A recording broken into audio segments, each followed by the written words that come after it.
concentration des activités économiques dans les métropoles régionales. Avant, c'était l'Île-de-France pour l'essentiel, maintenant, autour de l'île de Rennes, de Nantes, de Bordeaux, de Toulouse, de Nancy, de Strasbourg, de Reims, de Besançon, Lyon, Montpellier, tout ce que vous voulez. Ce sont les grandes métropoles qui accaparent aujourd'hui l'essentiel des activités économiques. Et entre les deux, ça devient un peu des déserts. Par exemple, Toulouse d'un côté, Montpellier de l'autre.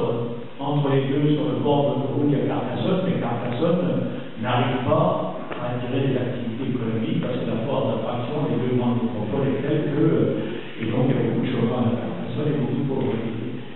Comment on sort de ça? Parce que parallèlement, l'habitat, lui, les salariés s'éloignent chaque année 4 km de plus de leur lieu de travail, avec notamment le développement des villages pavillonnaires, etc. Et donc, on pourra planter beaucoup d'éoliennes pour faire du courant, mais si les gens continuent de se déplacer en voiture pour aller au travail avec des dizaines de kilomètres à l'aller et au retour tous les jours, on n'est pas prêt de réduire les émissions de CO2 dans ce pays. Donc il y a des choses à penser, je pense, du point de vue de l'aménagement du territoire, parce qu'aujourd'hui, l'aménagement du territoire, c'est la loi du marché, c'est la loi du profit, et je pense qu'on a intérêt à... En même temps, il y a le plan. Il ne faut pas le retour du plan. Et comment concevoir le plan? Moi, j'ai une question. Et puis, il y a ce qu'on peut faire individuellement, parce que je pense que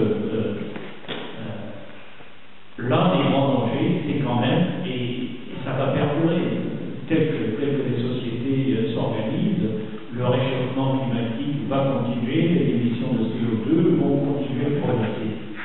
Néanmoins, il faut se poser la question comment au niveau, y compris individuel peut-être, on contribue à ce que ça progresse un peu moins.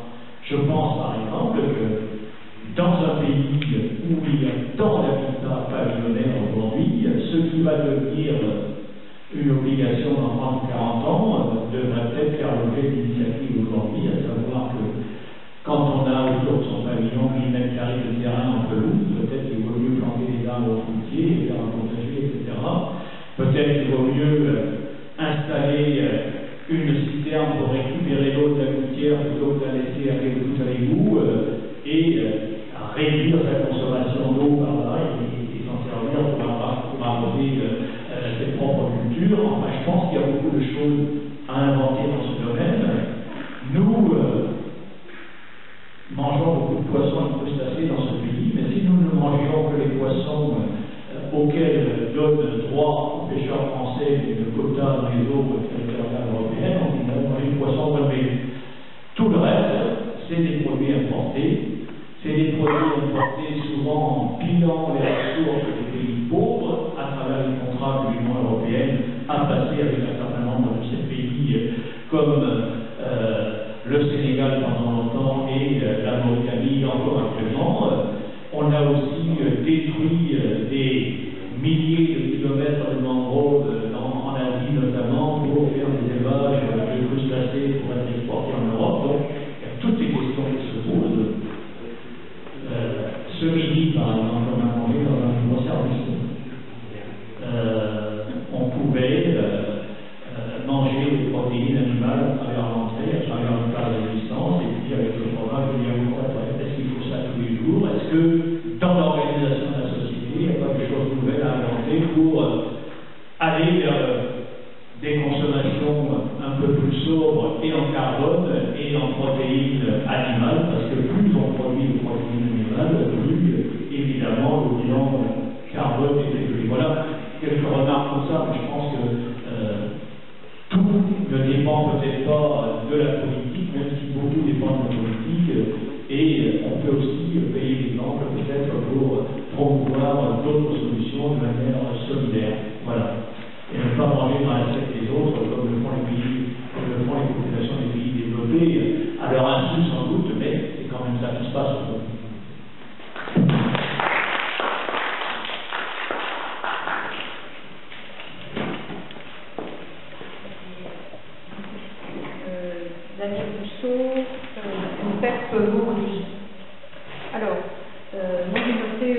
à mesure, Michel, que tu parlais des petites choses. Donc voilà. Moi, je voudrais peut-être qu'on précise, parce qu'on connaît les services publics de la santé, on connaît ce qui se passe à la poste, etc. En général, l'agriculture, on connaît moins. Et alors, je voudrais qu'on précise en France, par exemple, ce que sont les subventions que tous les agriculteurs, parce qu'on entend n'importe quoi, voilà. On pourrait préciser que ce sont des subventions de compensation. C'est que, je veux dire, l'Union européenne a fait un choix et a fait le choix de l'agriculture méditerranéenne. La Grèce, surtout l'Italie et l'Espagne. Et donc, elle a obligé par les chambres d'agriculture, etc., donc les paysans français à réduire. Alors, je ne sais pas combien d'exploitations sont fermées depuis 20 ans. Je ne sais pas si tu le sais, Michel. Enfin, voilà. Alors, il y a ça. Une des conséquences, c'est, je veux dire, il y a un suicide de paysans tous les 2 jours en France, il faut savoir, sans compter les maladies professionnelles. Parce que l'une aussi des conséquences du productivisme de l'agriculture, enfin de la chimie, c'est que il y a des maladies professionnelles grassines chez les paysans, chez les viticulteurs, je sais pas. Voilà. Et les enfants. Donc voilà. Voilà aussi, je voulais parler le rôle des champs d'agriculture. Je veux dire, quand un exploitant agricole s'installe sur une terre, je veux dire, il ne peut pas cultiver ce qu'il veut. Il faut qu'il choisisse, on a libre, un champ d'agriculture, etc. On ne sait pas tout ça en général. Je veux dire, la plupart des gens, des gens des villes, on ne sait pas tout ça. Alors, moi, je suis d'origine paysanne, donc c'est vrai que je suis un peu plus sensibilisée à ça. Alors, voilà, moi, ce qui me tire souci, c'est l'accord nord-atlantique qu'on vient de signer, le 18 octobre, entre le Canada et la France. Donc, on va inonder le Canada de fromage européen et ils vont inonder l'Europe de bovins. On fera de calcium. Pardon. Et comment dire, donc de chaque côté donc de l'Atlantique, bien sûr, les paysans, les éleveurs s'insurgent, mais bon, je veux dire, voilà, qu'est-ce qu'on peut faire, hein? Donc, en plus, cet accord du Canada, je veux dire, comme le Canada se trouve dans l'ALENA, et que dans l'ALENA, il y a le Canada, les États-Unis et le Mexique, je veux dire que grâce à cet accord, grâce à cet accord, là, signé le 18, enfin, tout n'est pas finalisé, mais pratiquement tout, on va se retrouver avec le poulet javellisé, les hormones, etc. Donc, c'est vrai que si on pouvait appliquer effectivement tout ce qu'il y a dans la charte de Cocoyoc, etc., la charte de Laval, ça marche, quoi. Mais je ne sais pas comment on va faire, parce que là, on en va le chemin, quoi. Maintenant, on peut peut-être, des groupes comme le MPF, le PRCF et d'autres, on peut peut-être organiser des campagnes pour avoir, redonner leur lettre de noblesse aux paysans et aux éleveurs de part et d'autre de l'Atlantique et faire en sorte que les citoyens mangent à leur faim et des produits de qualité. Confédération paysanne.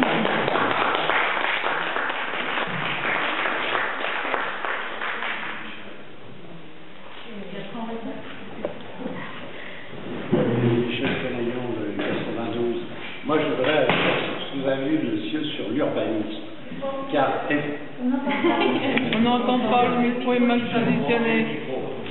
Le micro est mal. Réagir sur ce qu'a dit monsieur sur l'urbanisme, car je pense que c'est un sujet complètement sous-évalué. On a eu la catastrophe en France d'avoir Le Corbusier. Même M. Castro du Parti communiste maintenant reconnaît que M. Le Corbusier a été une catastrophe. En divisant l'espace, il y a des endroits où on habite, les endroits où on va travailler, des endroits où on va faire du commerce, des endroits... C'est pas du Le Corbusier. Pardon? C'est pas du Le Corbusier. Si, vous lisez, alors c'est une charte, la charte d'Athènes. La charte d'Athènes, merci, c'est quand même guidé par Le Corbusier. Et je pense qu'il faut absolument remettre en cause, il faut qu'il y ait une mixité des activités, il faut arrêter de diviser l'espace comme ça, parce qu'on en arrive avec le système libéral à ce que, par exemple, à côté de chez moi, à la Défense, on va encore doubler le nombre de tours, alors que le métro est saturé, que tout est saturé. C'est pas possible. On ne peut pas laisser le marché guider l'occupation de l'espace. Ça n'est pas, ça sera invivable à terme. L'espace doit être, il appartient à l'État de prendre en charge la répartition des activités dans l'espace. Je m'excuse, monsieur, je sais qu'à chaque fois qu'on critique Le Corbusier, c'est tellement une icône en France que c'est un monsieur qui est complètement intouchable. Heureusement, ça change beaucoup. Enfin, au niveau de l'urbanisme, vous avez évoqué ce problème. Toujours à cause de Corbusier, on a bien sûr haï l'habitat collectif. Donc on a fait choisir aux Français l'habitat individuel vu la qualité du collectif qu'on leur proposait. Est-ce qu'il ne faut pas revenir en arrière? Est-ce que c'est raisonnable qu'on ait chacun une maison à nous, avec 500 mètres carrés de terrain autour, alors, ce que je dis d'habitude, en plus avec un mur avec des tessons de bouteilles, et puis devant une pancarte marquée chien méchant. C'est-à-dire c'est les 500 mètres carrés à moi, surtout pour pas qu'on s'y touche. Ça, pour moi, c'est absolument inadmissible. Je pense qu'il faut qu'on remette en cause, donc dans l'urbanisme, et qu'on s'arrange pour qu'il n'y ait plus ce goût inconsidéré pour l'habitat individuel, qui d'un point de vue écologique est une catastrophe. Je vais terminer sur un point. J'avais un camarade qui était responsable, qui devrait faire autrefois des lignes d'autobus sur la région parisienne. Quand vous êtes dans une zone pavillonnaire, vous voulez un bus tous les 10 minutes. Sauf que la densité d'habitat est tellement faible que dans un bus toutes les 10 minutes, vous n'avez personne dans les bus. Il y a un bus sur deux qui passe à vide. On ne peut même pas, dans ces zones pavillonnaires, organiser ce transport en commun. Ce n'est pas possible. La densité de population est insuffisante. Voilà, j'arrête.